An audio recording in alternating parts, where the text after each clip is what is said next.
Espíritu Santo. Amén. Amados hermanos, nos encontramos en el domingo de infraoctava o dentro de la octava de Navidad. Pero antes quiero hacer una aclaración. Volví a meter la pata, pero se habrán dado cuenta al decir que Joaquín, en vez de esposo de Santa Ana, de la Virgen María, con todo esto de explicar el parentesco entre San José y la Virgen María.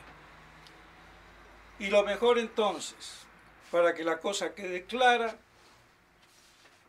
lo voy a repetir, pero ya leyendo directamente lo que trae Cornelio a Lápide en su comentario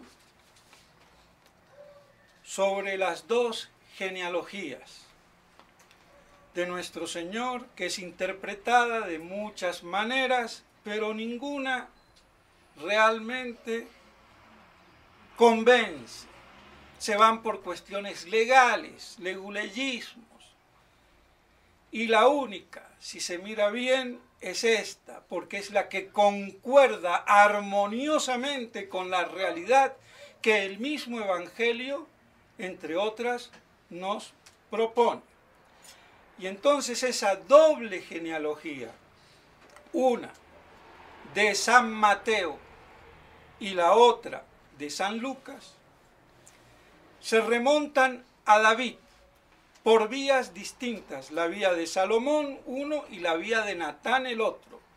La genealogía de San Mateo es descendente y la de San Lucas es ascendente.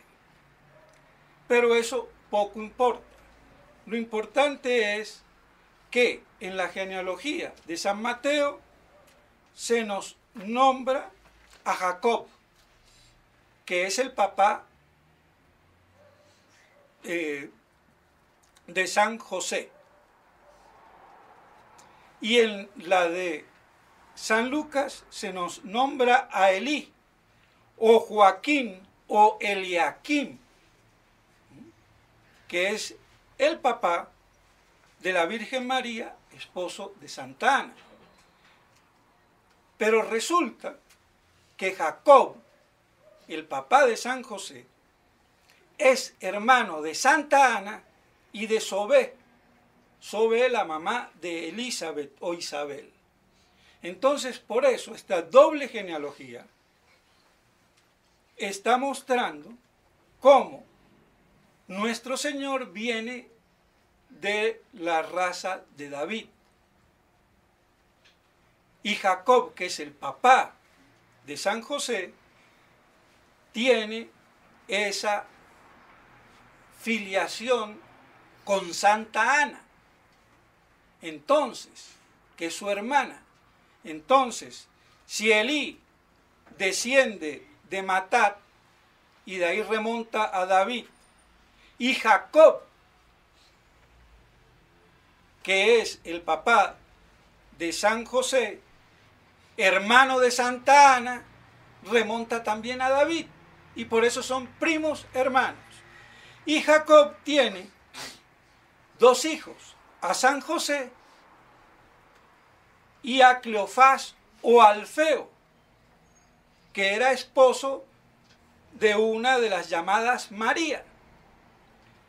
Y ese Cleofás o Alfeo tuvo 6 hijos: Salomé, María, Santiago el Menor, primer obispo de Jerusalén, José, Judas apóstol y Simón. Entonces, Salomé tuvo a su vez con Zebedeo, que era esposa de Zebedeo, a Juan Evangelista y a Santiago el Mayor. Bueno, entonces queda así resumida toda esta genealogía y el vínculo que había de sangre entre ellos.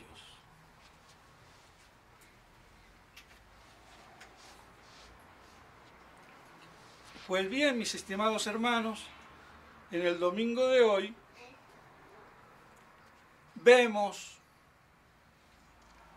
en cierta forma, podríamos decir así, sin ser teatral ni dramático, lo trágica que es la profecía de San Simeón.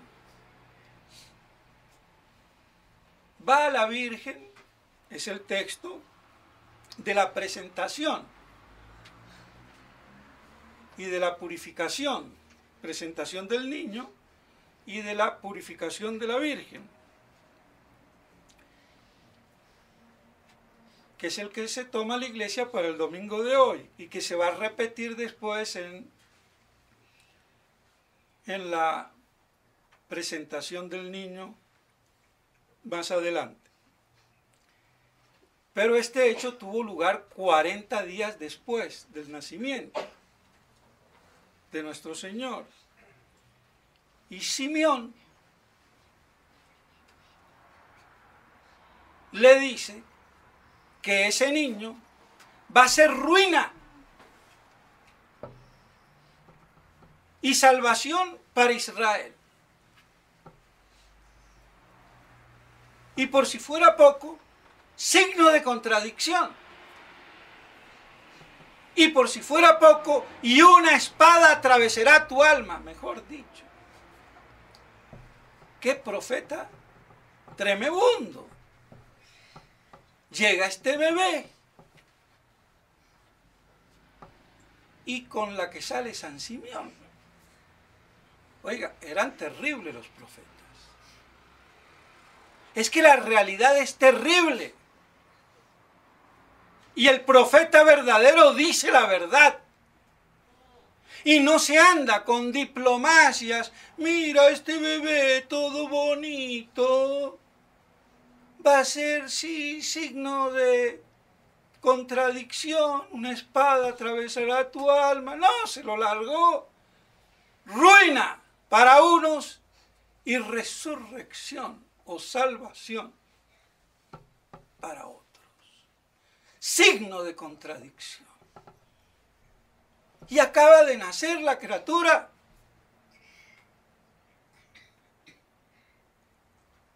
Eso ya demostraba lo que significa la encarnación, nuestro Señor, su vida, su misión.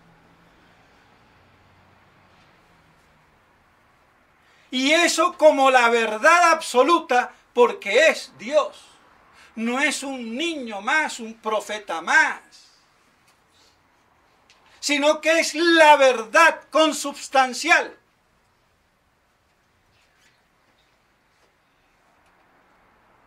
Y ante la verdad absoluta,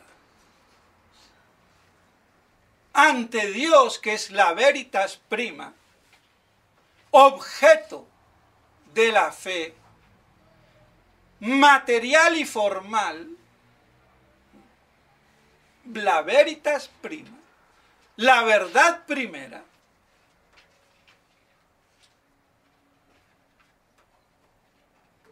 entonces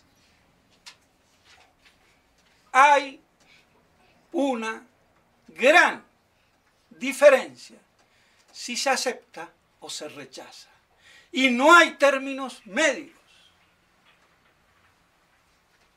Los podrá haber en el ser humano tan voluble,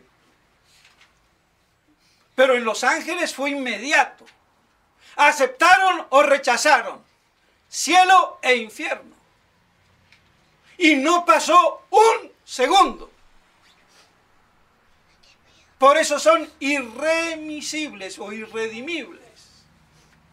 Porque el ángel ve todo, absolutamente en un solo acto. No necesita el discurso humano como nosotros. Por eso nosotros podemos, al no ver todos los aspectos, después cambiar, corregir, retroceder o avanzar. Pero el día de la muerte se queda el alma en esa también. absolutez, si se puede decir así, del ángel. Si elegiste a Cristo o contra Cristo. Elegiste a Dios o contra Dios. Por eso ruina y resurrección. Ruina para los malvados que no creen, que rechazan, y resurrección o salvación para el que cree y acepta y se somete. Aunque claro, hay algunos tontunos que necesitan 40, 100 años en su rebeldía de adolescentes que les dura hasta los 80 y 90 y al último aflojan y creen en Dios. Bueno, gracias a Dios. Otros no. Otros siguen en su perfidia y mueren en su propia condenación. ¡Qué misterio!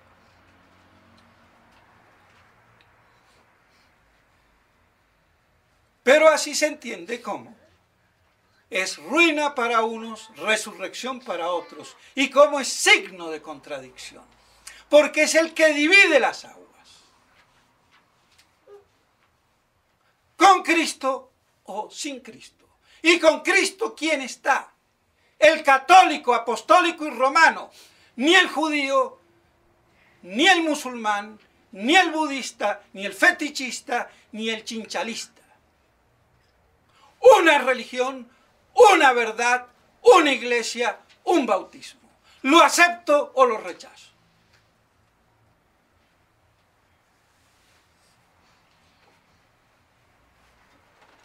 Tremendo. Por eso será signo de contradicción. Y lo es hoy, mis estimados hermanos, más que nunca.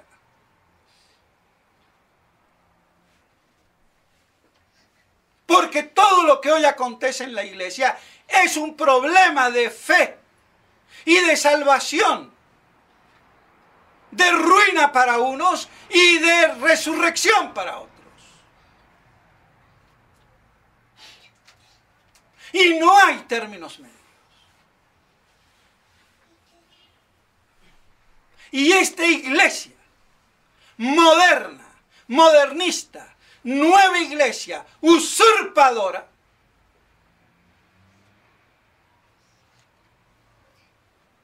no es la iglesia católica, apostólica y romana.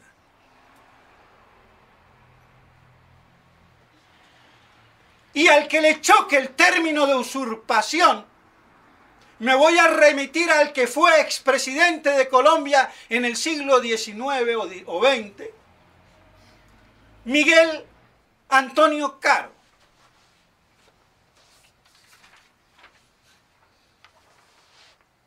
Tan sagrado es este ministerio de maestro o de doctor que Jesucristo dijo: y aman ser saludados en las plazas y que los hombres le llamen Rabí, mas vosotros no querráis ser llamados Rabí, porque uno solo es vuestro maestro.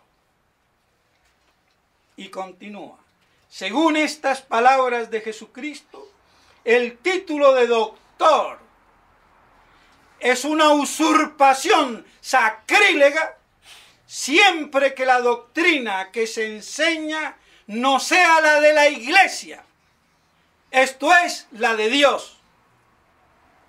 Que alguien se llame doctor, si su doctrina no es la de Dios, es, repetimos, una usurpación, según Jesucristo, y una tiranía. Y puntos suspensivos.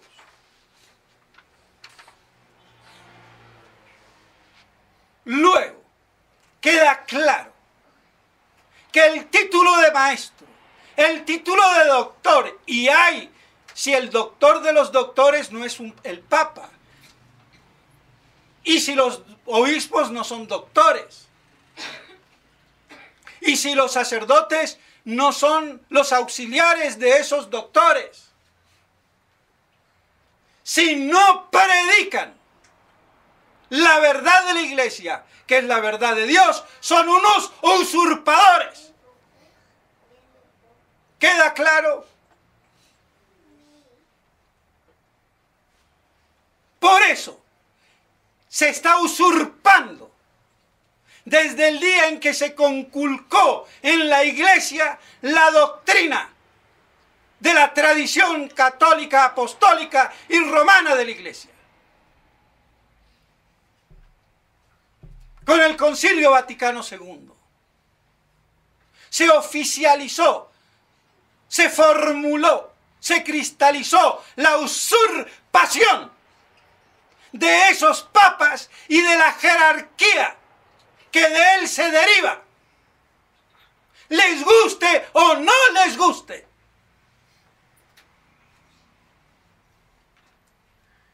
Y el que no sabe eso, no sabe dónde está parado. Y eso ya no es mi culpa.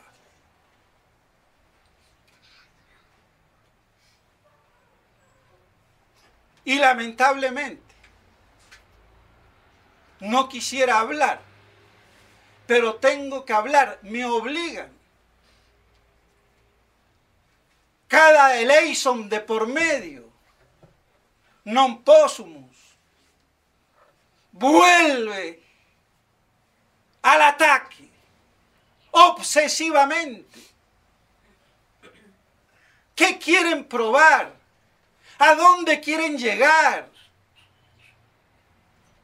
Evidentemente, y me perdonan, pero Monseñor Williamson lo que quiere no es solamente decir lo que él piensa, erróneamente, sino que quiere destruir, que es mucho peor, lo que quede de verdadera resistencia. Está haciendo mucho peor que Monseñor Felé.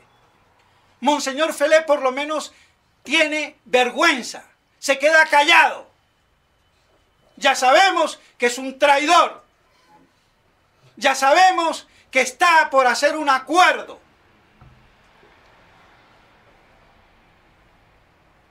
Pero no sigue. Molestando. Monseñor Williamson, ¿qué hace?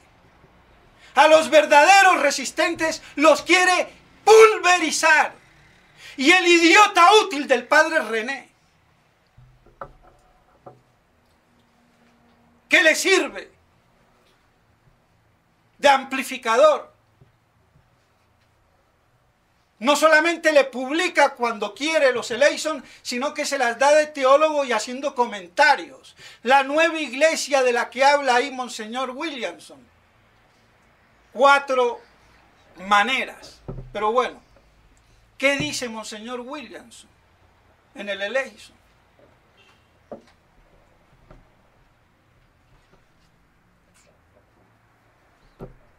Da una ilustración que dice que no prueba, pero que ilustra. Y así, él recibió, siempre recibe debe de tener fieles idiotas. Porque el día que a mí me salga un fiel con ese idiotez lo decapito. Pero siempre le sale algún fiel idiota, que sí, para mí es él el idiota, y es él el que lo hace.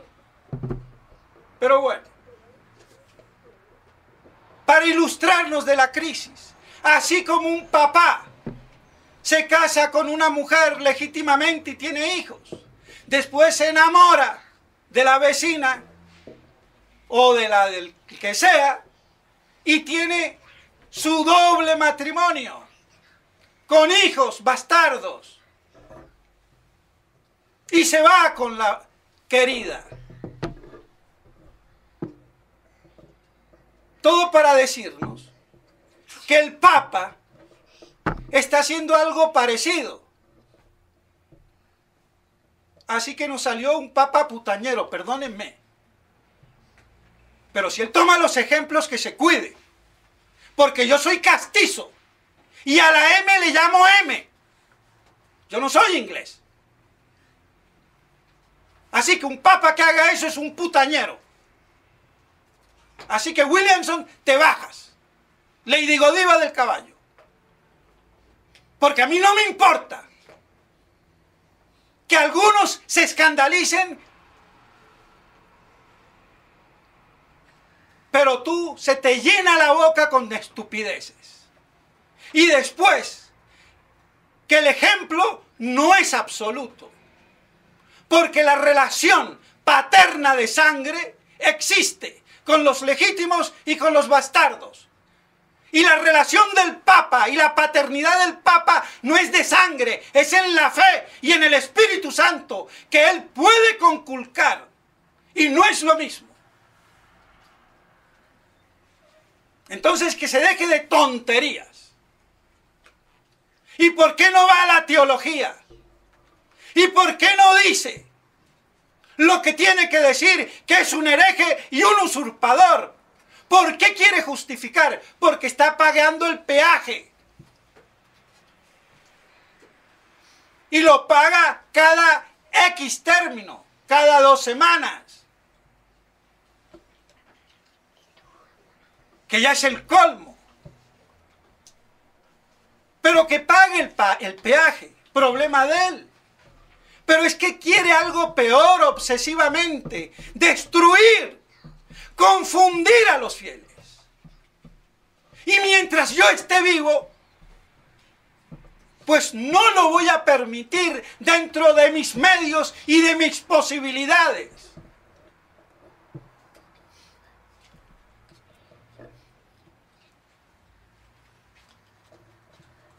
Y el tontuno del padre René, que si no existiera non possum usuel, nadie se enteraría y quedaría confinado allá en Inglaterra o en la China. ¿Y qué nos importa Monseñor Williamson? Un rábano, hijo de protestantes, y que lleva el liberalismo británico en las entrañas. Y claro, no está loco, como dice Monseñor Ford, para defenderlo. Peor. O ya se han olvidado del Dinoscopus. Una caricatura permitida por él en su carta de despedida de Estados Unidos. Aberrante. Un dinosaurio con la cara de él y vestido de obispo, con mitra y báculo. Y eso es de un ser cuerdo. Perdónenme, Monseñor Williamson es un perfecto Rosacruz. Por eso tiene la cruz y la rosa. Y que demuestre lo contrario.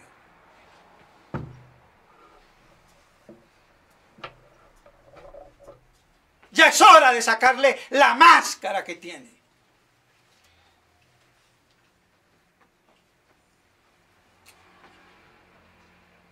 Y si se atreve a decir que yo me equivoco, que quite eso de ahí. Que eso no está por casualidad. Todo lo que hace es de un perfecto Rosacruz. Que no destruye la cruz escupiéndola o pisoteándola, sino que le pone la estampilla de una bella rosa con perfume francés. Ese es el estilo british.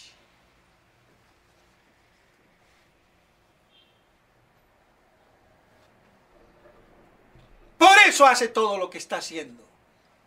No es una simple error intelectual o teológico, que cualquiera también lo puede tener y ser excusado, sino la insistencia y de querer destruir. ¿Por qué me da guerra a mí? Y no es que yo me las dé, pero yo fui primero que él en esto. En el 2009, ¿qué decía él? Todo va bien, tout va bien, Madame la Marquise. Viniste a saltar en el 2012, tardíamente. ¿Y para qué? Para aglomerar a todos aquellos inconformes, pero desviarlos y atacar a lo que era la verdadera resistencia. Por eso nunca me apoyó a mí, ni me dio ni la mano.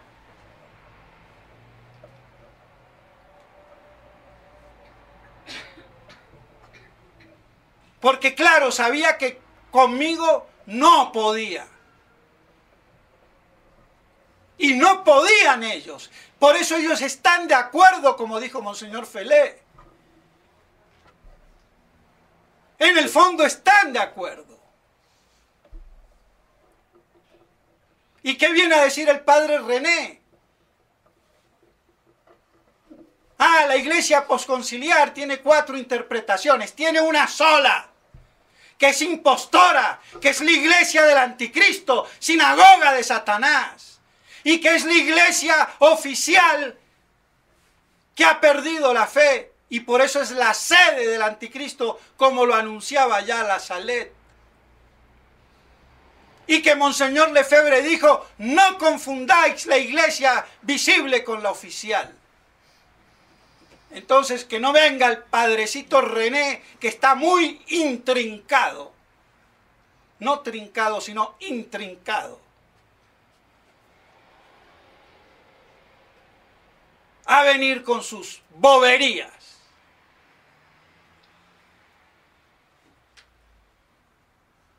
Y que es cismática la posición, que habla de una iglesia reducida, de pequeños rebaños, a proporciones individuales. Entonces habrá sido un cismático el cardenal Pi, que fue el primero que lo dijo.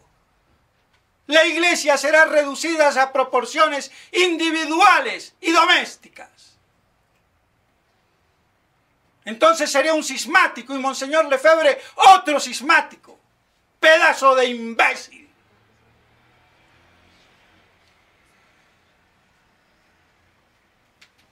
Y no lo ofendo, porque le digo la verdad que se merece.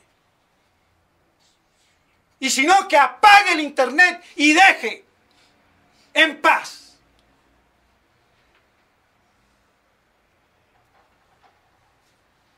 Pero claro, no son los únicos. Esa es toda una mentalidad de una divinización del Papa, la papolatría. Por eso dijo el cardenal Pi, como les dije la vez pasada, leído, la gran herejía que se viene será la peor de todas, porque es la exageración del debido respeto al Papa y la extensión ilegítima de su infalibilidad. Lo hicieron Dios, Tutankamón, Montezuma, la divinidad en la tierra.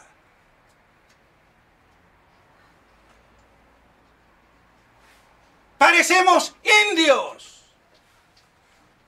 aztecas, mayas o egipcios, idólatras,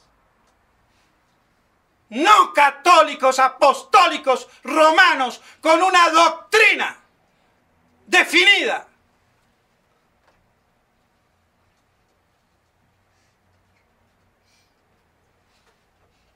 Por eso Monseñor Lefebvre decía, ¿quién hace cisma? Ellos son los que hacen cisma, no yo, no nosotros. Son unos usurpadores, no enseñan como doctores y maestros de la iglesia, la doctrina de la iglesia y de Dios.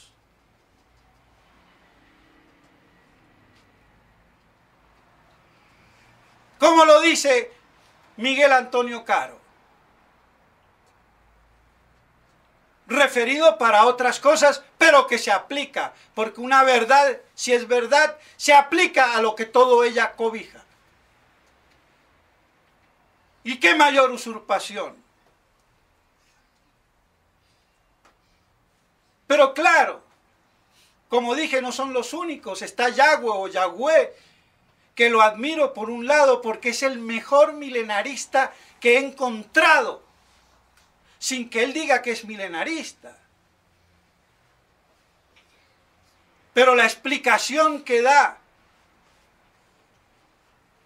sobre la necesidad de vencer en la nueva era, después de la parusía y de esta hecatombe apocalíptica y magna tribulación, la muerte en esta tierra. Como ya lo decía San Irineo. No sé si Yahweh o Yahweh conocerá a San Irineo. Pero de todos modos lo que dice, excelente en ese sentido. Yo no entiendo mucho de esa astrología, pero por lo que veo, sí. Los Reyes Magos eran astrónomos. Dije astrología, perdón, astronomía. Claro que a Yahweh también se le olvida que fueron, como dice San Juan Crisóstomo, instruidos por el Espíritu Santo. O sea, las dos cosas, las estrellas que siguieron y la instrucción del Espíritu Santo. Y por eso fueron después los primeros padres de la iglesia. Y por eso los persas, cuando invadieron Belén, respetaron la iglesia de la Natividad, porque estaba ahí representados los Reyes Magos, el nacimiento, y eso para ellos era patrimonio de ellos, aunque fueran musulmanes. Prueba de que eran persas, como dice San Juan Crisóstomo. Bueno, pues bien, de todos modos, mis estimados hermanos, también Yahweh dice, enojadito, no como yo, pero enojadito, porque hablan mal del Papa, y no sé si Galad, y en eso si lo hace Galad, perfecto Galad, estoy contigo, nos tomamos 2 tintos o 2 tazas de café, y con arango, pero a este no le gustó mucho, porque claro, Francisco es mariano. Otra cosa es que no les guste cómo predica, hijito. No estamos hablando del modo ni del estilo de Francisquito. Yahweh, te lo digo. ¿Estás informado? Si no estás informado, infórmate. Francisco, ¿dijo o no dijo que no cree en el Dios católico? ¿Y eso es una herejía o no es una herejía? Y punto. Aquí no se trata de medias tintas. Pero si tú eres un papólatra porque te han educado así, es problema tuyo. Ya lo he dicho, no es dogma de fe que este ni otro es verdadero papa. Hasta que no tenga yo la confirmación que es legítimo. Si no, San Vicente Ferrer hubiera sido cismático, porque estuvo con el antipapa Pedro de Luna o Benedicto XIII, aragonés, durante un tiempo, después corrigió. Como no es de fe que esta hostia esté consagrada, sino toda hostia válidamente consagrada, que es distinto. Pero no les da la cabeza, mucho cálculo, mucha matemática, y buena, pero poca metafísica o teología de distinción filosófico-teológica.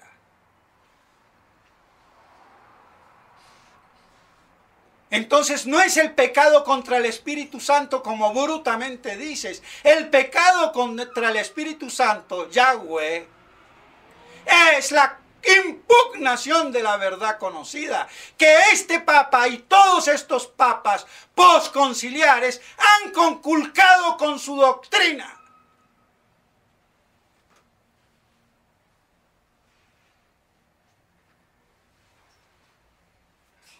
Y esta crisis no puede ser sin la complicidad de la jerarquía, ni del papa, o de los papas.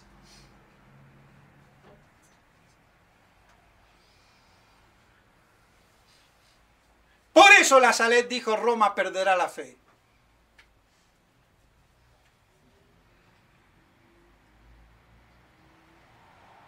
Y si no lo saben explicar o no lo entienden, cállense. Digan hasta donde saben, pero no se metan en un berenjenal donde yo voy a estar y les voy a decapitar. Y si Yahweh cree que tiene razón, que la próxima vez que venga a Colombia tengamos un té con Galat, o con él solo, o con el que sea, por televisión, internet o lo que sea, a ver cómo vamos a quedar en el ring. Y si no es capaz, que se calle la boca. Y que siga predicando bien la otra parte, que es excelente. Hasta donde yo veo. No digo todos los puntos. Él habla de un vuelco de la Tierra de 180 grados. Un vuelco de la Tierra de 180 grados no quedaría nada. Porque si ya se dice que el eje de la Tierra se inclinó 23 grados y medios con el diluvio y todo lo que pasó, ¿qué tal con 180 grados? Pero bueno, no me pongo en esas cosas porque lo importante no es lo que pase tanto en el cosmos y en la atmósfera, sino lo que pasa en la realidad sobrenatural de fe de la iglesia y de los fieles. Con hecatombes o sin hecatombes, que mayor hecatombe es la pérdida y la apostasía de la fe. Y que es hoy un hecho consumado, pero sí oficialmente ocultado por el peso de la autoridad que todos veneran, que nadie osa oponerse. Y bueno, eso ya es otro problema. Pero que no venga yo a decir que es el pecado contra el Espíritu Santo. El pecado contra el Espíritu Santo es la impugnación. Y eso es lo que han hecho con el Vaticano II. Cismático.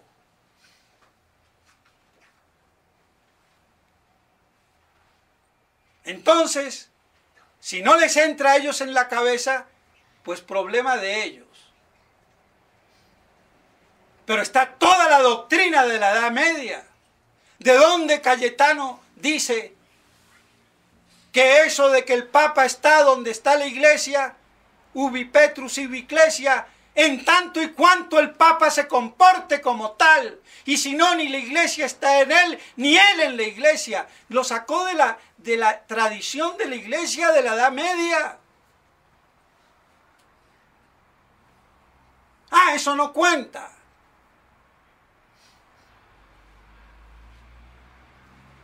Entonces, ¿qué?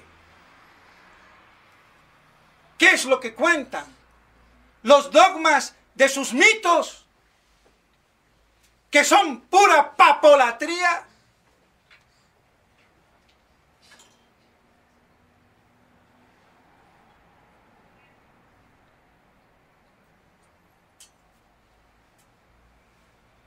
Y no hay ningún cisma. Porque nadie está conculcando el Papa en cuanto papado, como hacen los ortodoxos.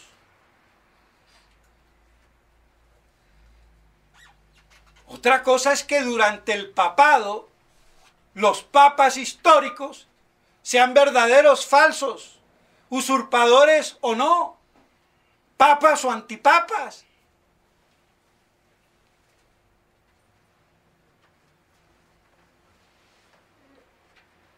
Pero es el colmo. Y en eso está igual Williamson, Ford, Monseñor Felé, el padre Smithberger, Yahweh, la misma cosa.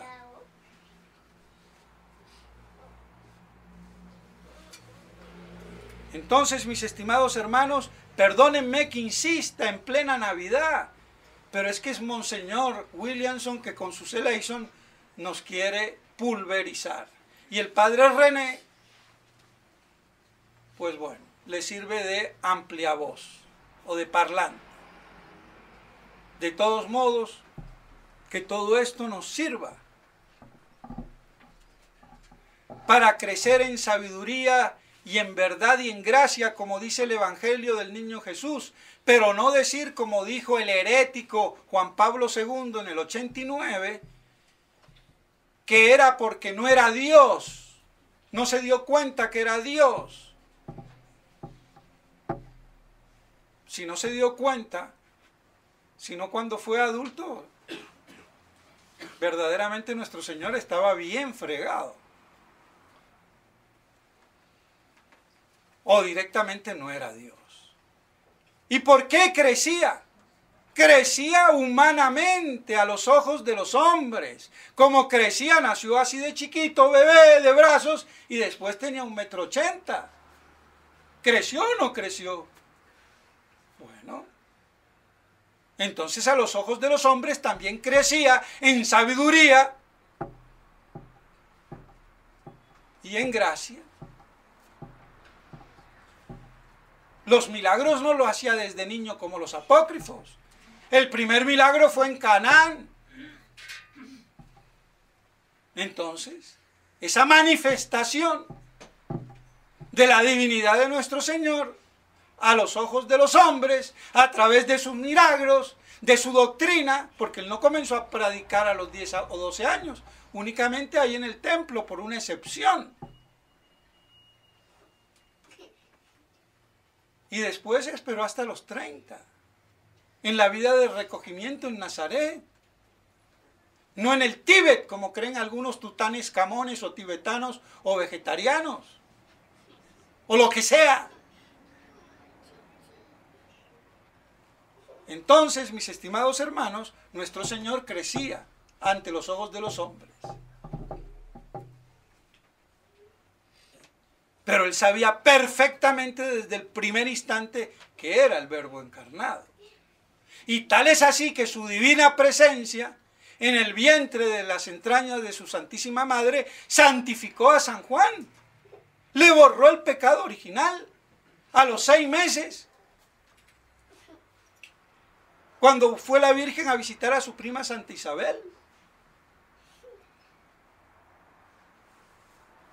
Pues bien, que todo esto nos ayude para consolidarnos en la fe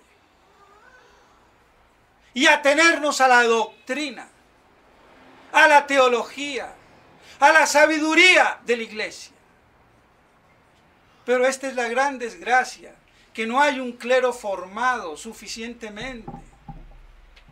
Y por eso estamos como estamos, prácticamente sin pastores. No hay un solo obispo que valga ni que dé la talla. Y me duele, y lo digo. Y el que se siente herido, que chiste, rebuzne y ladre con nombre y apellido. Pero no lo hay. ¿Quién habla así? Con categoría teológica y prueba. Porque no han estudiado, se la han pasado guitarreando, leyendo novelitas piadosas, que esos son la gran mayoría de los libros de devociones, perdónenme. Novelitas religiosas para monjas bigotudas. Y eso es la santidad que me propone el Kempis. Pues por idiotas nos pasa esto. Por eso alguien tiene que hablar, gritar, clamar en el desierto. Sacudir. Y a los malditos a pura hacha o cimitarra, al estilo de San Elías.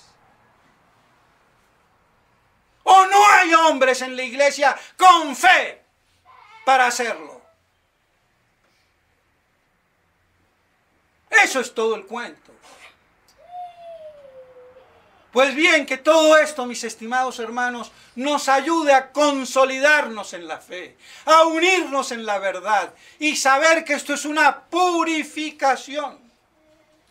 Cada vez quedaremos menos. Cada vez. Pero nos está probando como al oro. Y lo que no es oro se quema, se volatiliza, se va. Y bueno, es la gran tribulación apocalíptica. Por eso hay que estar asidos a Nuestra Señora, al pie de la cruz. Y ahí una espada le traspasó el alma, viendo a su hijo morir, y ella lo ofreció. Lo ofreció mucho más que como lo hace sacramentalmente un sacerdote. Ella lo ofreció en cuerpo propio, dio en la cruz al hijo que virginalmente había parido, viéndolo morir en la cruz y de pie.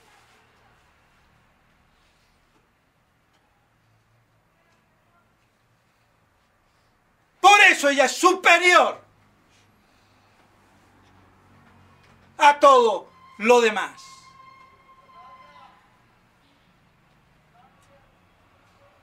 Se unió al sacrificio de su divino Hijo en la cruz. Mientras los apóstoles cobardemente desaparecidos, como los obispos de hoy,